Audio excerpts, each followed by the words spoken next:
Hi guys, a very warm welcome to all of you present here. चलिए आज हम लोग बीएसटी के एक चैप्टर को डिस्कशन करते हैं जिसका नाम है आपका पहला चैप्टर है जिसका नाम है आपका प्रबंध की प्रकृति एवं महत्व, है ना। प्रबंध की प्रकृति एवं महत्व, nature and significance of management. तो देखिए यह बीएसटी का फर्स्ट चैप्टर है, लेकिन चैप्टर को स्टार्ट करने से पहले चलिए एक मोटिवेशन कोट्स को देखते हैं। तो देखिए मोटिवेशन कोट्स क्या कहता है, आज मुश्किल है कल थोड़ा बेहतर होगा, बस उम्मीद मत छोड़ना, भविष्य जरूर बेहतर होगा। तो देखिएगा उम्मीद पे टिके रहना है और उम्मीद पे रहिए, कभी भी देखिए रास्ता भटकना नहीं है। उम्मीद पे टिके रहिए, भविष्य जरूर बेहतरीन ही होगा, है ना। आज मुश्किल है, मानता हूँ आज मुश्किल है, कल थोड़ा बेहतर होगा, बस उम्मीद मत छोड़ना, भविष्य जरूर बेहतरीन होगा। तो मेरे प्यारे साथियों, इसी मोटिवेशनल कोट के साथ हम लोग आज के सेशन को शुरू करते हैं। तो चलिए देखते हैं सेशन में क्या क्या है। तो देखिए जो फर्स्ट चैप्टर है, जो पहला चैप्टर है, इसका नाम क्या, देखिए इसका नाम है आपका प्रबंध की प्रकृति एवं महत्व। प्रबंध की प्रकृति एवं महत्व, इंग्लिश में क्या बोलेंगे इसको, nature and significance of management. Nature and significance of management. मेरे प्यारे साथियों, इस चैप्टर में हम लोग क्या क्या पढ़ेंगे, तो देखिए प्रबंध का अर्थ परिभाषा पढ़ेंगे, प्रबंध के विभिन्न रूपों एवं एकत्रित अध्ययन पढ़ेंगे, कुछ महत्वपूर्ण कथनों पर विवेचना करेंगे, प्रबंध की विशेषताओं को देखेंगे, प्रबंध की प्रकृति को देखेंगे, प्रबंध के उद्देश्य को देखेंगे, प्रबंध का महत्व को देखेंगे, प्रबंध के स्तर को देखेंगे, है ना। उसके बाद क्या देखेंगे, जो प्रबंध का स्तर होता है, तो प्रबंध का स्तर में प्रबंध को 3 कैटेगरी में बांटा गया है, इसको मैं आगे बताऊंगा। और देखिए कि कौन कौन सा 3 कैटेगरी है। आपका उच्च स्तरीय प्रबंध होता है, मध्य स्तरीय और आपका एक निम्न स्तरीय होता है, उसको हम लोग देखेंगे। पर्यवेक्षक को देखेंगे, प्रबंध के कार्य को देखेंगे, प्रबंधक के कार्य के अंदर में क्या क्या देखेंगे, नियोजन देखेंगे, संगठन देखेंगे, नियुक्तिकरण, निर्देशन इत्यादि, है ना, संप्रेषण इत्यादि, बहुत कुछ देखने वाले हैं। तो चलिए सबसे पहले आज हम लोग बात करते हैं आपका इसकी, देखिए परिभाषा को। तो देखिए परिभाषा, तो देखिए प्रबंध का अर्थ एवं परिभाषा पर अगर हम बात करते हैं तो प्रबंध होता क्या है। तो देखिए प्रबंध कुछ नहीं होता, प्रबंध मतलब मैनेजमेंट। मैनेजमेंट होता क्या है, देखिए किसी भी काम को एक सुनियोजित ढंग से करना ही मैनेजमेंट कहलाता है। किसी भी काम को एक सुनियोजित ढंग से करना ही मैनेजमेंट कहलाता है। लेकिन चलिए थोड़ा किताबी भाषा में देखते हैं। देखिए जरा गौर फरमाइएगा। अच्छा उससे पहले समझते हैं कि देखिए प्रबंध दूसरे व्यक्तियों से कार्य कराने की युक्ति है। मैनेजमेंट क्या है, प्रबंध क्या है, दूसरा व्यक्ति से आपको कैसे काम कराना है उसकी युक्ति है। सपोज आप एक कहीं के मैनेजर हैं और आपके अंडर में मान लेते हैं कि 10 आदमी काम कर रहे हैं। तो अगर 10 आदमी आपके अंडर में काम कर रहे हैं और अगर आप इसको मैनेज कर रहे हैं, यानी आप अगर मैनेजमेंट कर रहे हैं, तो 10 आदमी से आपको कैसे काम निकालना है, इसकी युक्ति मैनेजमेंट कहलाती है। अच्छा, जो व्यक्ति यह करता है, जैसे कि आप यह काम कर रहे हैं, तो आप मैनेजर कहलाएंगे। तो चलिए थोड़ा सा हम लोग किताबी भाषा में समझते हैं इस बात को। हम लोग सिंपल भाषा में तो समझ गए, लेकिन थोड़ा किताबी भाषा में देखिए क्या कहा जा रहा है, जरा उसको समझते हैं। देखिए हम लोग कहा क्या जा रहा है, प्रबंध दूसरों व्यक्तियों से कार्य कराने की युक्ति है। इस प्रकार वह व्यक्ति जो अन्य व्यक्तियों से कार्य कराने की क्षमता रखता है, प्रबंधक मैनेजर कहलाता है। तो मैंने वही बताया कि अगर आप 10 आदमी से काम निकाल रहे हैं, तो आप जो काम कर रहे हैं आप क्या कहलाएंगे, मैनेजर कहलाएंगे। और जो काम आपके द्वारा किया जा रहा है उसे हम लोग मैनेजमेंट कहेंगे। जो काम है उस काम को मैनेजमेंट कहा जाएगा, और जो व्यक्ति वह कार्य को कर रहा है वह व्यक्ति मैनेजर कहलाएगा। ठीक है, देखिए यह हर फील्ड में लागू होता है। मैनेजमेंट हर फील्ड में लागू होता है, ऐसा नहीं कि सिर्फ बिजनेस में, यह हर एक फील्ड में लागू होता है। अगर कहीं भी आपको 10 आदमी से 20 आदमी से काम निकालना है, तो वहां पर मैनेजमेंट काम करता है, मैनेजमेंट लागू होता है। भले वो शादी ब्याह का फंक्शंस रहे, चाहे बिजनेस का रहे, या फिर आपको कोई स्कूल का लीडिंग करना है, या फिर कोई ऑर्गेनाइजेशन में कोई ऑर्गेनाइज करना है, या फिर आपको एक मीटिंग ऑर्गेनाइज करना है, कुछ भी होकर आपसे अगर आपका काम अगर 10 आदमी से काम निकालने का है, तो उस फील्ड में मैनेजमेंट काम आता है, उस फील्ड में मैनेजमेंट लागू होता है, भले वो कोई भी फील्ड हो। ठीक है, अब जरा एक बार फरमाइएगा। देखिए प्रबंध शब्द का अर्थ ना केवल व्यापार में, मैंने वही बताया कि व्यापार में ही नहीं, ये मैनेजमेंट सिर्फ और सिर्फ बिजनेस में ही नहीं, अपितु सभी क्रियाओं में जहां मानवीय श्रम का प्रयोग होता है, जहां पर भी आपको आदमी से काम निकालना है वहीं पर मैनेजमेंट लागू होता है। यह सिर्फ बिजनेस में नहीं, किसी भी फील्ड में लागू होगा। जहां पर भी आपको 10 आदमी से कुछ काम निकालना है तो मैनेजमेंट लागू होगा। आई होप आप लोग समझ गए होंगे। चलिए आगे समझते हैं। देखिए अब समझते हैं प्रबंध क्या है। तो देखिए प्रबंध वह प्रक्रिया है जिसमें काम को कुशल एवं प्रभावी ढंग से करने के लिए कार्यों का समूह में क्या क्या आता है, देखिए नियोजन, संगठन, नियुक्तिकरण, निर्देशन, नियंत्रण को संपन्न किया जाता है। देखिए मुख्यतः जो प्रबंध है, प्रबंध के अंतर्गत यही कार्य आते हैं। कौन कौन से कार्य आते हैं जरा मैं हाईलाइट कर देता हूं। देखिए प्रबंध के अंतर्गत देखिए नियोजन आता है, संगठन आता है, नियुक्तिकरण आता है, निर्देशन आता है और नियंत्रण आता है। आप यही क्रियाओं को अपनाते हुए आप किसी से भी बेहतरीन ढंग से काम निकाल सकते हैं। आगे हम लोग इसको चर्चा करेंगे और डिटेल में। और देखिए जो ये जो नियोजन है, संगठन है, नियुक्तिकरण है, निर्देशन है और नियंत्रण है, इसका सबका अलग अलग चैप्टर भी बना हुआ है। हम लोग चैप्टर के माध्यम से और गहराई से उसको समझेंगे भी, लेकिन फिलहाल के लिए हम लोग इतना समझें। चलिए आगे बढ़ते हैं। तो देखिए जरा गौर फरमाइएगा, एक प्रबंधक काम करते समय क्या इच्छा रखता है? कोई भी प्रबंधक, कोई भी मैनेजर काम करते टाइम क्या इच्छा रखता है? अगर आप मैनेजर हैं तो अगर आप मैनेजर हैं और 10 आदमी से अगर आप काम करवा रहे हैं तो आप क्या इच्छा रखेंगे बताइए? तो अगर आप एक मैनेजर हैं और अगर आप 10 आदमी से कोई काम निकाल रहे हैं तो आप क्या इच्छा रखेंगे? तो उसी को चलिए हम लोग देखते हैं क्या इच्छा रखता है कोई भी प्रबंधक, मैनेजर। तो चलिए हम लोग समझते हैं इसको। देखिए एक प्रबंधक संसाधनों, मानव शक्ति, धन, माल, मशीन आदि का अनुकूलतम उपयोग करना चाहता है ताकि उद्देश्यों को कुशलता एवं प्रभावपूर्ण से प्राप्त किया जा सके। प्राप्त कर सके। जरा गौर फरमाइएगा, कोई भी मैनेजर क्या चाहेगा कि जितना भी उसका पास साधन है, जितना भी मानव शक्ति है, जरा गौर फरमाइएगा, जितना भी उसके पास धन है, मान लेते हैं कि आप एक मैनेजर हैं और आपके अंडर में 10 गो स्टाफ काम कर रहा है, तो आप क्या चाहेंगे कि जितना भी मानव शक्ति है, मतलब जितने भी 10 का 10 लोग, जितना भी धन है, जितना भी आपके पास धन है, जितना भी साधन है, जितना भी मशीन है, जो भी आपके पास सामान उपलब्ध है, जो भी आपके पास संसाधन उपलब्ध है, आप क्या चाहेंगे कि उसका अनुकूलतम प्रयोग हो, मतलब अधिक से अधिक प्रयोग हो, कुशलता से प्रयोग हो, मतलब उसका पाई काम करना है। अगर मान लेते हैं आपके पास 10 मशीन है और 10 मशीन काम करने योग्य है, तो आप क्या करना चाहेंगे कि मेरा 10 मशीन से काम निकले। अगर आपके पास 10 स्टाफ है तो आप क्या चाहेंगे कि मेरा 10 स्टाफ काम करे। ऐसा थोड़ा चाहेंगे कि नहीं 8 स्टाफ काम करो जी, 2 स्टाफ अभी रेस्ट करो, आराम करो, बैठो, ऐसा नहीं चाहेंगे। यानी आप क्या चाहेंगे, अगर एक मैनेजर हैं तो एक मैनेजर होने के नाते आप क्या चाहेंगे कि मेरा जितना भी साधन है, मेरे पास जितना भी संसाधन है, हम सबका अनुकूलतम उपयोग करें ताकि क्या हो सके, ताकि उद्देश्यों को कुशलता एवं प्रभावपूर्णता से प्राप्त कर सके। हम लोग इफिशिएंसी एंड इफेक्टिवली हम उसको, जो ऑब्जेक्टिव है, मेरा जो गोल है, उसको हम अचीव कर पाए। जरा गौर फरमाइएगा। आई होप आप लोग समझ गए। अब आगे समझते हैं। चलिए देखिए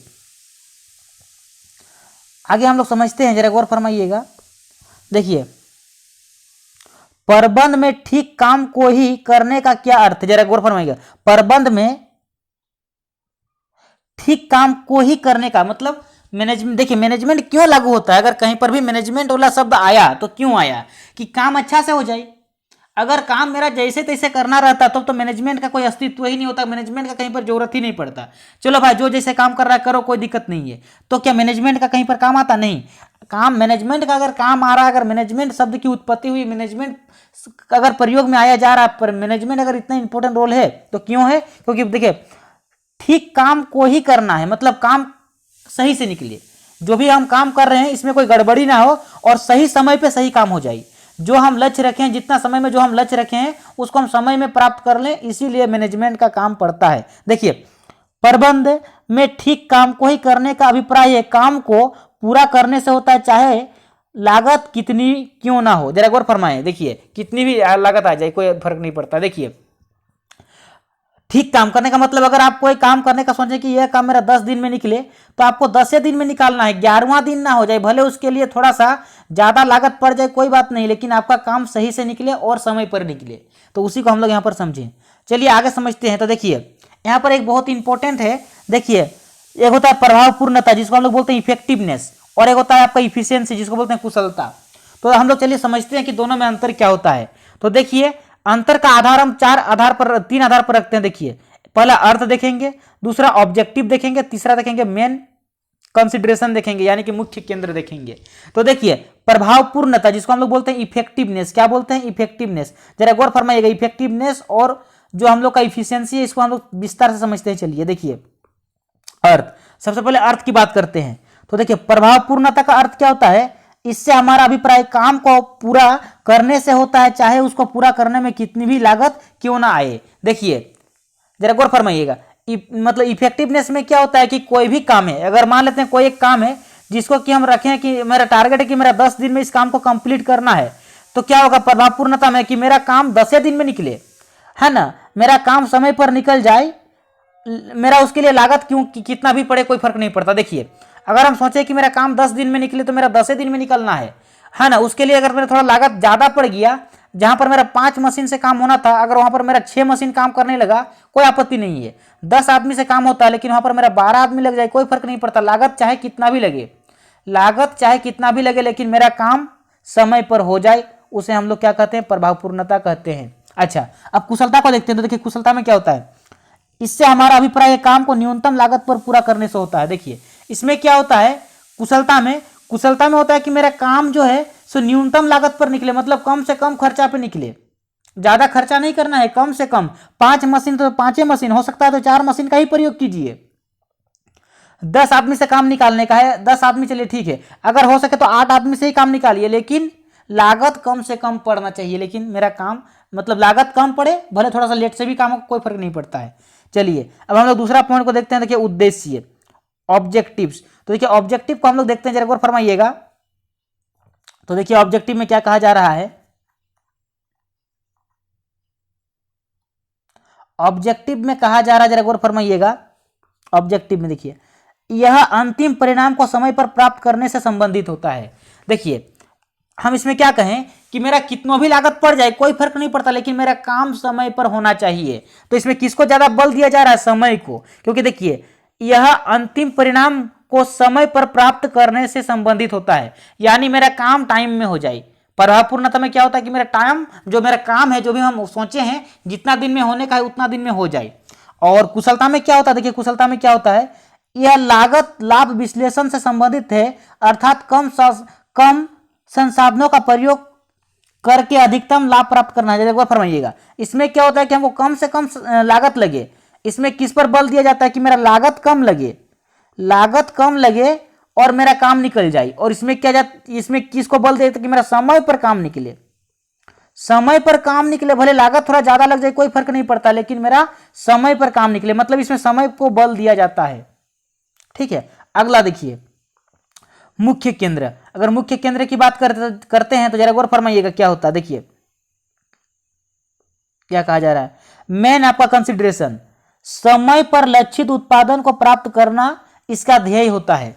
इसका जो ध्येय होता है समय पर, सबसे बड़ा बात है कि समय पर काम निकले, मेरा काम कब हो, समय पर हो, लेट ना हो। और इसमें क्या होता है, लक्षित उत्पादन को इसकी न्यूनतम लागत पर प्राप्त करने का ध्येय होता है। देखिए इसमें क्या होता है, ओवरऑल हम लोग अगर निष्कर्ष पर पहुंचे तो हम निष्कर्ष में क्या बोल सकते हैं कि इसका जो मेन पॉइंट होता है वह किसको, मेन जो इसका फोकस होता है किस पर होता है, समय पर, कि मेरा समय कम से कम लगे और सही समय में सही काम निकले। इसमें मतलब समय को ज्यादा जोर दिया जाता है। और इसमें क्या होता है, इसमें मेरा लागत यानी कोस्ट, इसमें क्या जाता है, मेरा कोस्ट लागत कम से कम पड़े, लागत कम पड़े।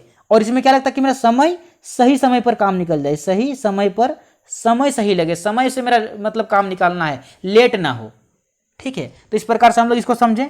चलिए आगे समझते हैं। तो देखिए जो प्रबंध है, जरा गौर फरमाइएगा, मैंने चलिए पेन का कलर चेंज कर दिया। प्रबंध विभिन्न रूपों में एक विस्तृत अध्ययन। देखिए प्रबंध को हम लोग थोड़ा सा डिटेल में समझते हैं, थोड़ा विस्तार में अध्ययन करते हैं। देखिए इसका थोड़ा इसका अध्ययन हम लोग विस्तार में करते हैं। देखिए तो अगर हम लोग विभिन्न रूपों में इसका अध्ययन करेंगे, विस्तृत अध्ययन करेंगे, तो सबसे पहले देखिए इसको किस किस रूप में देखा जाता है प्रबंध को। तो प्रबंध एक क्रिया के रूप में, प्रबंध क्या है, प्रबंध एक क्रिया के रूप में, मतलब management as an activity. Management क्या है, मैनेजमेंट एक एक्टिविटी है, एक क्रिया है। क्या है, एक एक्टिविटी है, एक क्रिया है, एक कार्य है। चलिए ठीक है, अगला देखिए, प्रबंध एक प्रक्रिया के रूप में, management as a process. Management क्या है, मैनेजमेंट एक प्रक्रिया है, प्रोसेस है। और देखिए क्या क्या प्रोसेस है, तो देखिए सब जो आता क्या है, देखिए साधन, मानव, मशीन, सामग्री, मुद्रा, पद्धति। एक और फरमाइएगा इसका किस प्रकार से। देखिए जो प्रोसेस है, तो मैनेजमेंट एक प्रोसेस है। चलिए ठीक है, मैनेजमेंट क्या है, मैनेजमेंट एक प्रोसेस है, तो इसको हम लोग प्रोसेस के रूप में समझते हैं। चलिए तो सबसे पहला प्रोसेस क्या आता है, प्लानिंग। मैनेजमेंट में सबसे पहला स्टेप क्या होता है, प्लानिंग। दूसरा जो प्रोसेस है क्या होता है, ऑर्गेनाइजिंग, संगठन। तीसरा क्या होता है, नियुक्तिकरण, स्टाफिंग। अगला क्या होता है, डायरेक्टिंग, निर्देशन। अगला क्या होता है, कंट्रोलिंग, नियंत्रण। उसके बाद परिणाम प्राप्त होता है। जरा इस बात को हम लोग विस्तार से समझते हैं, जरा इस बात को हम लोग चलिए विस्तार से समझते हैं, आप लोगों को समझ में आ जाएगा। सपोज आपका शादी है, सपोज आपका शादी है ना। अच्छा, आप जो है ये शादी का पूरा देखरेख, पूरा फंक्शंस का जिम्मा अपने मामा जी को दिए हैं। किसको दिए हैं? मामा जी को दिए हैं, मैटरनल अंकल को दिए हैं कि मामा जी मेरा काम अच्छा से पार कर दीजिए, कोई बदनामी ना हो, आराम से सारा प्रक्रिया आप पार कर दीजिए। ठीक है, यानी मामा जी, ये कौन जी हैं? मामा जी हैं। ये मामा जी को आपने काम दे दिया कि मामा जी मेरा फंक्शंस, मेरा शादी का प्रोग्राम आप पूरा पूरी पार कर दीजिए। ठीक है, अब मामा जी क्या करेंगे? अच्छा, मामा जी को तो अब जिम्मा मिल गया कि भाई हमको काम निकालना है। अब मामा जी देख रेख कर रहे हैं, है ना। तो देखिए इनके अंडर में बहुत सारे काम होगा, इनके अंडर में बहुत सारा काम होगा, है ना। कैसे? देखिए रिसेप्शन करना है, इनके अंडर में होगा। कैसे आपको बारात ले जाना है, इनके अंडर में होगा, है ना। बाराती में कैसे क्या करना है, इनके अंडर में होगा। मतलब A to Z इनका काम है। ठीक है, तो मामा जी सबसे पहले क्या बनाएंगे? मामा जी सबसे पहले प्लानिंग बनाएंगे। क्या बनाएंगे? प्लानिंग बनाएंगे कि भाई कैसे काम करना है। तो देखिए प्रक्रिया क्या आ रहा है? सबसे पहले देखिए प्लानिंग आ रहा है। चलिए मैं इसको रब कर देता हूँ, आप लोग डिटेल समझने का प्रयास कीजिए, मैं समझाने का भी पूरी प्रयास कर रहा हूँ। चलिए, मामा जी सबसे पहला काम क्या करेंगे? मामा जी सबसे पहला काम करेंगे प्लानिंग बनाएंगे, प्लान बनाएंगे, भाई काम को ऐसे निकालना है, चलो ठीक है।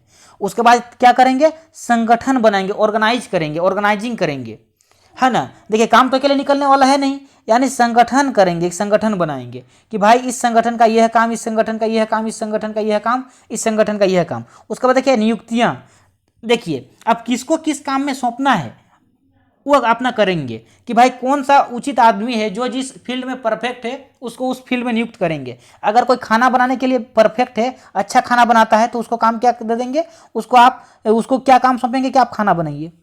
ठीक है, उसके बाद डायरेक्टिंग, निर्देश देंगे कि भैया तुमको खाना बनाना तो ऐसे बनाना है, पापड़ बनाना है, रोटी बनाना है, पूड़ी बनाना है, चावल बनाना है, मटन बनाना है, चिकन बनाना है, पनीर बनाना है। क्या करेंगे? डायरेक्शन देंगे। और अगर थोड़ा सा इगड़म तिगड़म करने लगा तो उसको कंट्रोल भी करेंगे। अरे भाई तुमको हम पहले पूड़ी बनाने बोले थे, तुम पहले चावल क्यों बनाया, है ना। अगर कुछ उल्टा सीधा करे तो उसको नियंत्रण भी करेंगे। और इस प्रकार से करते हुए आपका परिणाम को, मतलब आपका जो काम था उसको संपन्न करेंगे, यानी परिणाम की प्राप्ति करेंगे। जो आपने उनको काम सौंपा वह काम वो संपन्न कर देंगे। तो ये प्रोसेस है, मैनेजमेंट का क्या है? प्रोसेस है। आई होप आप लोग समझ गए होंगे, मैंने पूरा डिटेल में समझाने का प्रयास किया। तो आप लोगों को प्रोसेस जब भी पूछा जाए तो आप लोग इसको याद रखिएगा। किस रूप में याद रखिएगा? तो सबसे पहले आता है प्लानिंग, सेकेंड में आता है ऑर्गेनाइजिंग, फिर आता है स्टाफिंग, फिर आता है डायरेक्टिंग, फिर आता है कंट्रोलिंग, उसके बाद हम लोग को परिणाम मिल जाता है। ठीक है, अच्छा अब अगला समझते हैं। तो देखिए प्रबंध एक संकाय के रूप में, तो जो मैनेजमेंट है यह आपका डिसिप्लिन है। देखिए मैनेजमेंट डिसिप्लिन पर निर्भर करता है, डिसिप्लिन है। जिसके अंदर डिसिप्लिन नहीं है वो मैनेजमेंट का पालन नहीं कर सकता। उदाहरण के तौर पर आपके मामा जी, अन्यथा मत लीजिएगा, मैं आपको समझाने का प्रयास कर रहा हूं, मेरा किंतु परंतु कोई भी ये नहीं है, मैं किसी का मन का ठेस पहुंचाना नहीं चाहता हूं, बस मैं एक उदाहरण ले रहा हूं। मामा जी मान लेते हैं माताल हैं, दारू पीने वाले हैं, एक बात समझिए, थोड़ा सा उदाहरण ले रहे हैं, तो क्या उनको आप इतना बड़ा काम सौंपेंगे? नहीं ना, नहीं सौंपेंगे। अगर घरा वाला माताल है, मतलब पूरा पी के सोने वाला, तो क्या आप उनको इतना बड़ा रिस्क देंगे? नहीं देंगे ना। ठीक है, यानी मैनेजमेंट उसी को दिया जाता है जिसके अंदर क्या हो? डिसिप्लिन हो, डिसिप्लिन हो। जो डिसिप्लिन का पालन नहीं करेगा, डिसिप्लिन नहीं है, तो उसको मैनेजमेंट का काम सौंपना बेवकूफ़ी है, आपको परिणाम नहीं मिलेगा, उल्टा परिणाम मिल जाएगा। अच्छा अगला देखिए, प्रबंध एक समूह के रूप में। तो प्रबंध क्या है? जो मैनेजमेंट है किस रूप में है? यह एक समूह के रूप में है। समूह के रूप में मतलब बोलने का मतलब यह हुआ कि मैनेजमेंट अकेले नहीं होता है। अगर आप अपने मामा जी को यह काम सौंप दिए कि मामा जी ये काम कीजिए, तो क्या अकेले करने लगेंगे मैनेजमेंट? नहीं, ये सब पूरा ग्रुप में ये लागू किए ना। तो क्या होता है? यह एक समूह के रूप में है। मैनेजमेंट क्या है? एक समूह के रूप में है, अकेला काम करने वाला काम नहीं है। मैनेजमेंट अकेले होने वाला काम नहीं है, पूरा समूह के रूप में किया जाने वाला काम है। तो आई होप आप लोग समझ गए होंगे इतना। और देखते हैं, चलिए आज तो बस इतना ही है। हम लोग इसको टोटल 4 पार्ट में पढ़ेंगे। आज पहला पार्ट रहा, कल हम लोग देखेंगे इसकी विशेषताओं को वर्णन करेंगे। इस प्रकार से हम लोग कम कम करते हुए पूरा A to Z पूरा BST का पढ़ेंगे। मेरे डियर्स, जो भी मैं पॉइंट लिखा रहा हूँ ये पॉइंट इंपॉर्टेंट है। देखिए आप लोग पॉइंट को जरूर नोट कीजिए। देखिए पहला पॉइंट, दूसरा पॉइंट, तीसरा पॉइंट, जब भी क्वेश्चन पूछा जाए तो आप लोगों को पॉइंट टू पॉइंट आंसर देना है, क्योंकि पॉइंट वाइज आंसर देंगे तो आप लोगों को अच्छा मार्क्स मिलेगा। और समझाने का जिम्मेवारी मैं लेता हूं, तो मैं पूरा डिटेल समझाऊंगा। मेरे प्यारे साथियों, अगर आप लोगों को यह वीडियो अच्छा लगा, क्या करना है? एक लाइक करना है, और क्या करना है? कमेंट करना है। कमेंट बहुत जरूरी है, कमेंट जरूर कीजिए, है ना। आप लोग अपना राय दीजिए, आप लोगों को कैसा लगा अपना राय लिखिए, अच्छा लगा तो अच्छा लिखिए, खराब लगा खराब लिखिए, कोई बात नहीं, लिखिए। अगर आप खराब भी लिखेंगे तो मुझे कोई फर्क, मतलब कोई हमको दुख नहीं लगेगा, हम अपने आप को और इम्प्रूव करेंगे। तो मेरे प्यारे साथियों, आप लोग अपना राय भी रखिए और अपने दोस्तों, सगा संबंधी, मित्र मित्रियों तक शेयर जरूर करें। फिर प्यारे साथियों, मिलते हैं अगला वीडियो में, तब तक आप लोग को धन्यवाद। देखें, इतना देर टाइम दिए उसके लिए आप लोग इसका फायदा उठाइए। Thank you for watching.